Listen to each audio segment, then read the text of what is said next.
ہم جیسے لوگوں کو وقت پر ہی خواب کچل دینے چاہیے۔ خواب جتنی دیر سے ٹوٹیں گے تکلیف اتنی ہی زیادہ ہوتی ہے۔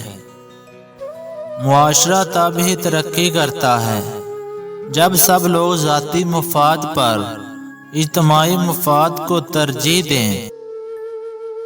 ہمیشہ ان لوگوں کے ساتھ رہیں جو غلطی کرنے پر آپ کو ڈی موٹیویشن کرنے کی بجائے سمجھائیں اور نرم رویہ اپنائیں اور غلطی کا احساس دلائیں۔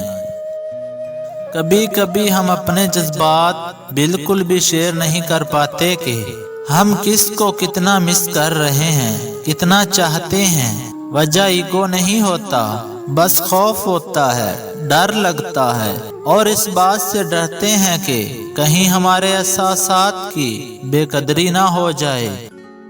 ہم محبت کرنے والے بڑے عجیب ہوتے ہیں۔ ایک بندہ ہم نے چن رکھا ہوتا ہے جس کے بغیر جی نہیں سکتے اور اس کے بغیر جیے بھی جاتے ہیں۔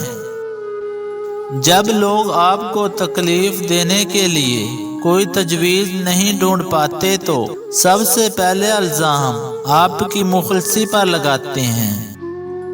ہونٹوں کو چومتے وقت عورت اپنی آنکھیں اس لیے بند کر لیتی ہے کیونکہ وہ عام زندگی سے زیادہ خیال میں رہنا پسند کرتی ہے۔ کبھی کبھی انسان کو خود سمجھ میں نہیں آتا کہ آخر وہ خود سے کیا چاہتا ہے، کس قدر تکلیف دہ ہوتی ہے یہ الجھن۔ انسان اور خربوزے میں ایک بات مشترک ہے، پھیکی بھی نکل آئے تو پھینکی نہیں جا سکتی۔